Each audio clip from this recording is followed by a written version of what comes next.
लड़ी अची मूंखे पाण परचाए वञे। असां 5 ॾींहनि में रहज़न वारनि खे जान जी परवाह न कंदे बि अली खान खे छॾाए वञी होटल खे शाबाश ॾींदे त हुनजी दिलि ख़ुशि कयूं त जीअं मथी हाज़िरी थिए मुराद वारा बि केस हथ खणी वञनि। ना त तुंहिंजी ख़बर तोखां कोट वई भाउ जुमे खे वठी अचे थो त ठीकु सोट अली खान खे छॾाए उन्हनि ते को थोरो न आहे। सोट अली खान असांजे करे ई फाथो हुयो। अस्सलाम वालेकुम हाज़रीन ऐं नाज़रीन, ड्रामा सीरियल दुलाब जी नेक्स्ट एपिसोड जी पूरी अपडेट तव्हांखे ॿुधाईंदासीं। छा जुमो वाक़ई पकड़ियो वेंदो?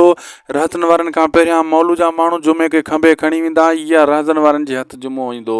अचण वारे एपिसोड में छा मंसूर खान आज़ादु थी वेंदो? अचण वारे एपिसोड में मुरादवा ऐं सोडल छा भाकुर पाईंदा?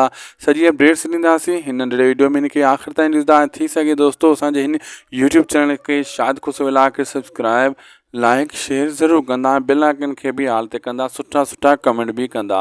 दोस्तों हलूं था जी अपडेट जी तरफ़। दोस्तों जुमे खे जेको आहे ॿाहिरि कढण जे लाइ खुदण वारा पंहिंजी कोशिशि कंदो पंहिंजे भाउ खे छॾाइण जे लाइ। जुमे खे चोरी जे बहाने ते ॿाहिरि वेठी वेंदो ऐं मौलू वारा बि इंतज़ार में आहिनि त ॿाहिरि निकिरे त खंभे खणी वञूं। रहज़न वारा बि इंतज़ार में आहिनि छो त मुराद जे ॻोठ में क़दम रखणु को मज़ाक न आहे। मुराद मौलू खे खंभे सुटको ॾेई छॾंदो ऐं रहज़न वारनि खे बि।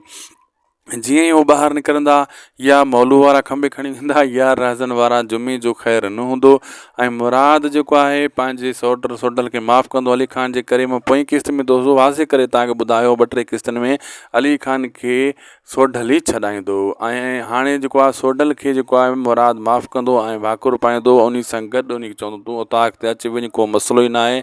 ऐं इहे ॿई धुरियूं हाणे सेट थी चुकियूं आहिनि ऐं मंसूर खान 2-3 किस्तनि जे अंदरि आज़ादु थी ईंदो छो त हिकु न हिकु खून कूड़ो थींदो। या रहज़न वारा हथ खणंदा खून तां या मुराद। रहज़न वारनि खे हाणे शक पूरो पइजी चुको आहे शाहनवाज़ खान ते। अल्लाह हाफ़िज़।